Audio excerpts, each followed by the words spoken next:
I'm convinced rational people make rational decisions, and if we can present things to our members in a rational manner, this is why we're doing it, this is the benefit we're going to see, and we need to move forward with it. Wanted to ask you also, you talked about cost-cutting measures a minute ago. Do you feel like overhead or costs here are too high? More members nowadays, when they come in, they don't really complain about transparency as much as they used to. It's more about cost, Right. at least from my view. Right. What can be done to take that down a little bit? Well, that's one of the things I really want to get the employees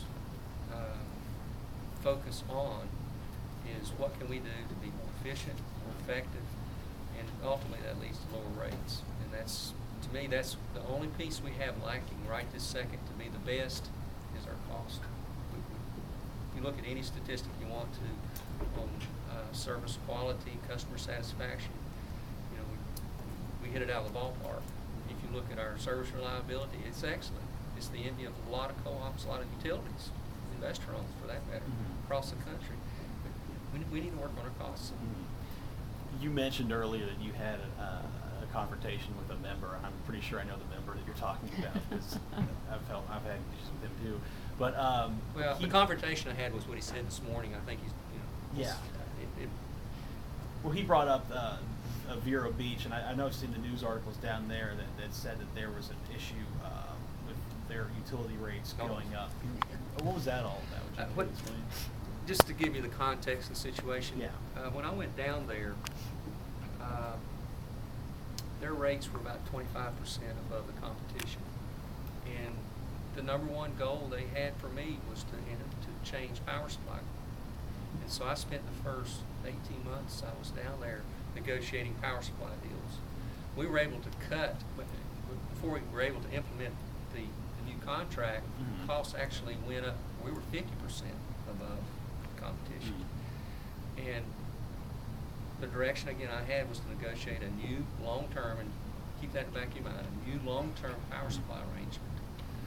And we were able to reduce wholesale power costs by 25%, which I was pleased. Well, as municipals tend to do, they turned over their council. Well, the new council wants to sell the system, and that's what he's referring to. We negotiate a long-term power supply agreement. Now they want to sell the system. Well, you're hung with a long-term power supply agreement. So yeah, it's a problem, no doubt about it. They had gone through a strategic plan prior to me getting there. One of the things they talked about at the time was selling the system. They said, no, you're not going to sell the system. We need to get a new long-term power supply. So once you sign a deal like that, that sets your direction for 15, 20 years. And to turn around and say, I want to sell it next week, it's almost impossible. And that's the controversy that he's referring to. And there's some provisions in that contract that will not allow them to walk. And they were put in there for a reason, because the then council said, we want to be in the power supply business forever. And now the new council came in. So I mean, that's what he's referring to. Right. Don't really care to talk about it ever again. Absolutely. It sounds like you're welcoming working back in the cooperative industry rather than municipalities. I mean, how are they different? Co-ops are single focus. They have one purpose for existence. Municipals are trying to deliver recreation services. They're worried about the pool, whether it's clean or not. They're worried about picking up garbage. They're worried about electricity. They're worried about gas. So you have such a divergent focus of shotgun effect, and you can't ever stay on one issue long enough. And then on top of that, they turn over every 2 years. And so you in a utility business, you can't do that. You make 30-year decisions in virtually everything you do. So you need to have a direction that's clear, that's purposeful, and the co-ops have that. And I really miss that. It's nice to get back to where I know what I'm supposed to be doing every day. That kind of long-term focus. It's not always at the whims of who's gets elected that time. Exactly. The nice thing about the board, they have in place documents, bylaws, just numerous documents that set a direction. And you can tweak it a little bit, but the direction is always, step forward, step forward. What do you think is going to be your biggest challenge? Just getting to know the staff. It's a big staff.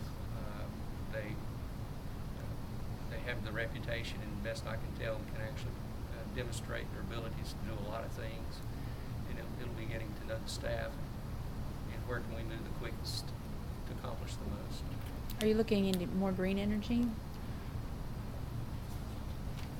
When we start talking power supply, I think there's a number of things we look at. Green is part of it, conservation is part of it, and as I told you when we were on the phone, concrete and steel is part of it.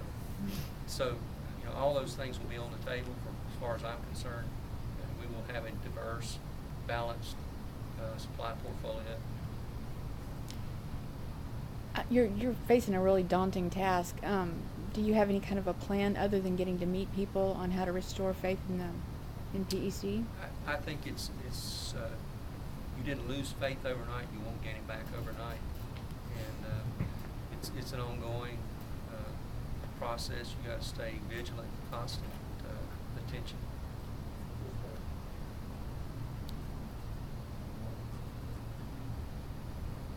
What do you want people to know about you?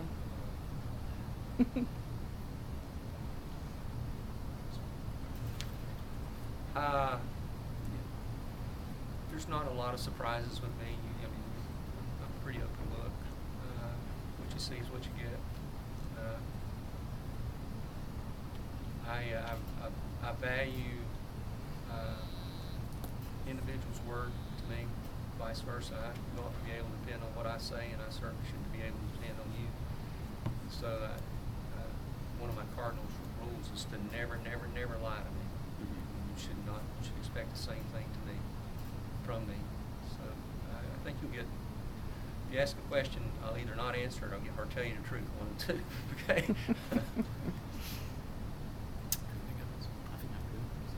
Really appreciate you talking to us. I know you're busy. Absolutely. Okay. We do have any board members. Do we have questions for the board? Are we good? Okay. Did y'all need any photographs or anything of RV, or have you? I'd like to get one with Mr. Landecker and RV, if that's Sure. okay.